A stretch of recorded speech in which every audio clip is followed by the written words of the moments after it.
The second occultic tradition, tarot, we see again the columns of Joachim and Boaz. Now, see, they're reversed in this example.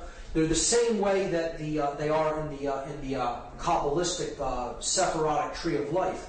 But this is the male pillar, the light pillar, the pillar of mercy. This is the male pillar, because you're looking at the entrance of the temple. See, in the Freemasonic tracing board that we discussed, the light pillar is on this side because you're on the outside of the temple walking in. In this example, you're inside the temple looking toward the outside, and the goddess is seated in the temple, and she's veiled from the outside. So if you were to picture yourself walking in from behind her, right, and she's veiled, the Joachim pillar would be to your left. And that is the male pillar, and here we see the male pillar with the phallic symbol. The feminine pillar, see, it's on her right side. This one's on her left side. So you have the feminine pillar, which would represent Boaz. The masculine pillar here would represent Joachim. The middle pillar represents the goddess. Again, it's a sacrifice of the goddess. Once again, we see it happening. Here we see she's the moon goddess. She has the cross on her chest, the cross of the sun, that she carries within, that she gives birth to. Here we see that the Sephirotic tree is behind her, because tarot, Kabbalah, and Freemasonry are aspects of occultism that must be studied in conjunction with each other to fully understand them. The goddess holds the book of truth, the Torah, the law, the truth, and it is veiled by her cloak because no one knows how the story ends. The future is still to be written. So, in ancient goddess worship traditions, this goddess was known as Tara, T-A-R-A. And this is why, as a result of this ritual, we have a war on terror.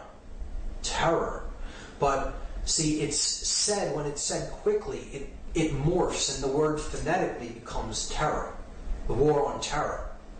The war on the goddess, the war on the sacred feminine, the war on our emotional feminine aspect, to shut down conscience and to simply follow orders, to do whatever we are commanded to do, to simply follow orders without conscience being involved. The sacrifice of the goddess, care, conscience, the sacred feminine principle of the individual.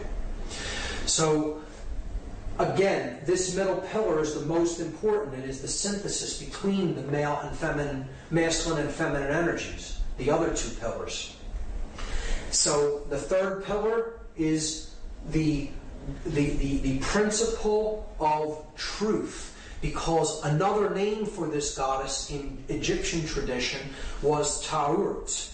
And Taurt's name kind of phonetically morphed until it became Taruth. And this is where we get the word truth out of. Phonetically, the word truth comes from a derivation of this goddess's name. So she is the goddess of truth.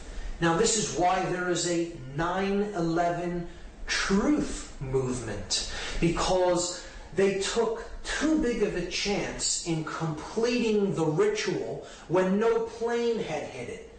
See, a plane was more likely than not scheduled to hit that building, or something was scheduled to hit that building, whether you believe it's planes or whatever you believe actually struck, or the force that was used to bring down those buildings, to me is irrelevant. The buildings did disintegrate. They were brought down, okay? And whether you believe it's controlled demolition or even a more exotic technology is irrelevant as far as I'm concerned. The buildings were brought down, and that's the main thing. And the middle pillar, which represents the goddess it represents truth, it represents the path to higher consciousness, the unification of the masculine and feminine principles of consciousness within the individual are being destroyed. Ritualistically, symbolically, we're destroying the sacred feminine. We're destroying care. We're destroying conscience. We're destroying consciousness. We're destroying truth. Okay, that's what the ritual is about. And that is why Building 7 had to be brought down. Something went awry in the plan.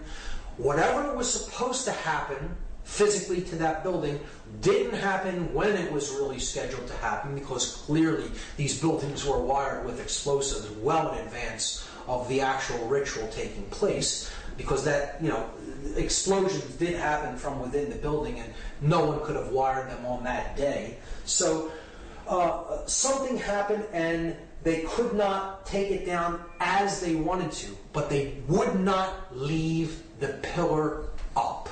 Because if they left it there, it would symbolically represent that the will still stands. The will to ascend in consciousness. It would symbolically represent that the truth still stands. That the goddess still stands. And they could not do that. They had to complete the symbolic interpretation of this mass ritual by bringing the middle pillar down, even if nothing had appeared to strike it, and that's why they brought it down at the end of the day. So that is the tarot aspect of it, and how the goddess ties into it. It is a symbolic sacrifice of the sacred feminine, of the goddess, once again.